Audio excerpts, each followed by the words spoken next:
Central Park had always been Sarah Mitchell's sanctuary. Every morning, she sat on the same worn bench under the towering oak trees, her face tilted toward the breeze, listening to the symphony of birds and the distant hum of life around her. Her hand rested on the leather leash of Bud, her loyal German shepherd guide dog. Bud wasn't just her companion, he was her anchor to the world, her protector, and her eyes, since a car accident had stolen her sight 5 years ago. Today, however, the tranquility felt off. Bud's usual calm demeanor had shifted. His ears twitched at every sound, his body tense and alert. Sarah sensed it in the leash, the subtle, taut tension that hinted at his unease. Tilting her head, she picked up the sound of heavy boots approaching, each step resonating with purpose. Across the park, Hank McCoy leaned against his motorcycle, surrounded by a group of leather-clad bikers. With his shaved head, bulky frame, and tattoos, Hank radiated an air of intimidation. His gaze landed on Sarah and Bud. Something about her peaceful posture irritated him.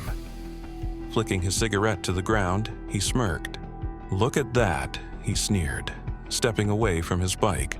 A princess and her perfect little dog. His friends chuckled as he strode toward Sarah, his boots crunching against the gravel. Bud noticed him first. The German shepherd's body stiffened, a low growl rumbling from his chest. Sarah's grip on the leash tightened. Though she couldn't see Hank, she could hear the mocking edge in his voice. "Hey there," Hank said, his tone dripping with sarcasm. "Nice dog. Does he do tricks? Maybe he can roll over or play dead." Sarah's heart pounded, but she forced her voice to remain steady. "Please leave us alone," she said firmly. Hank ignored her, clapping his hands loudly to provoke Bud. The dog's growl deepened, his sharp eyes locked on the man. The tension between them was palpable, drawing the attention of nearby parkgoers who paused to watch but hesitated to intervene. "What's the matter, Mutt?" Hank taunted, lifting his foot as if to kick Bud. "Come on, show me what you've got." Sarah's voice cracked with desperation. "Don't you dare!" she shouted. But Hank's cruel smirk only widened. He raised his foot higher, and that was when Bud moved. With a speed that took everyone by surprise, Bud sidestepped the kick and barked, a sharp, commanding sound that echoed through the park. He positioned himself between Sarah and Hank, his teeth bared and his body coiled like a spring. It wasn't the response of a mere guide dog, but that of a trained protector. Hank stumbled back, startled by the intensity radiating from Bud. The crowd murmured, some filming the scene on their phones. Sarah, clutching the leash, felt the energy shift. She couldn't see what was happening, but she trusted Bud completely. "What the hell is this dog's problem?" Hank muttered, his bravado faltering. Just then, a man in a park ranger uniform pushed through the crowd. "What's going on here?" the ranger demanded, his tone firm. Hank's shoulders slumped, his confidence evaporating. "I was just messing around," he muttered. "The dog overreacted." The ranger crossed his arms. "Messing around? Threatening a guide dog isn't just reckless, it's illegal." A voice from the crowd cut through the tension. "That's no ordinary dog," an older man said, stepping forward. He wore a weathered military cap and spoke with quiet authority. "That's a K9. I'd recognize that stance anywhere." Sarah's breath caught. "What do you mean?" she asked, her voice barely above a whisper. The man nodded toward Bud. "He's a military dog, trained for combat. That focus, that bark, it's instinct. He's not just protecting you, he's assessing a threat." The revelation left Sarah reeling. She crouched beside Bud, her fingers brushing through his thick fur. "Is that true, Bud?" she murmured. The dog's steady presence grounded her, but her mind raced with questions. Who was this dog she'd trusted with her life for years? Hank slinked away under the ranger's watchful eye, and the crowd gradually dispersed. But Sarah's thoughts lingered on the man's words. That night, she sat on the floor of her small apartment, scrolling through articles about retired military dogs. Each story deepened her awe for Bud. These dogs weren't just companions, they were heroes, trained to face dangers most people couldn't fathom.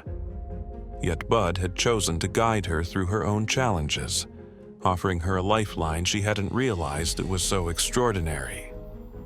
The next morning, Sarah called a local veterans organization. "I think my guide dog might be a retired K9, she explained. "Is there a way to confirm his history?" The woman on the line was sympathetic. "If you share his microchip information, we can look into it." A week later, Sarah received a call. "Your dog's ID matches Bravo, a retired K9 who served overseas with Sergeant Jake Carter. They completed multiple missions together before Bravo retired. Hearing Bud referred to as Bravo felt surreal. "Is there any way to contact Sergeant Carter?" Sarah asked. Soon after, Sarah dialed the number she'd been given. Her hands trembled as she introduced herself. "I think I have your old partner," she said. "His name is Bud now, but I was told he was once Bravo." The line went silent before Jake's voice returned, thick with emotion. "Bravo? I never thought I'd hear about him again. How is he?" "He's amazing," Sarah replied. "He saved my life more times than I can count." Jake's voice softened. "He saved mine too. I need to see him." When Jake arrived, Bud's reaction was immediate. At the sound of Jake's voice, his ears perked up. He sniffed the air, then approached cautiously. Jake knelt, his hand outstretched. "Hey boy, it's me." Bud's tail wagged tentatively before he let out a low whine, leaning into Jake's touch. Tears streamed down Jake's face as he stroked the dog's fur. "You remember," he whispered. Sarah watched, her chest tight with emotion. For the first time, she saw a side of Bud she'd never known. Not just a guide dog, but a warrior, reconnecting with an old comrade. Over the next few hours, Jake shared stories of their time together. "Bravo was fearless," he said. "He'd charge into danger without hesitation, but he always had a gentle side too." That night, as Jake prepared to leave, he knelt beside Bud. "You've got a good life now, boy. Take care of her." After Jake's visit, Sarah felt a newfound responsibility. She began taking Bud to a facility for retired K9s, where he could engage in activities reminiscent of his training. Watching him navigate obstacle courses and track scents filled her with pride. It was as if a dormant part of him had come alive. One evening, Sarah sat beside Bud, her fingers running through his fur. "I've always trusted you," she said softly. "But now I understand why. You're more than I ever imagined." Bud nudged her hand with his nose, his quiet strength grounding her. Together, they had faced challenges neither could have anticipated. And together, they would continue to move forward, partners, protectors, and unwavering friends.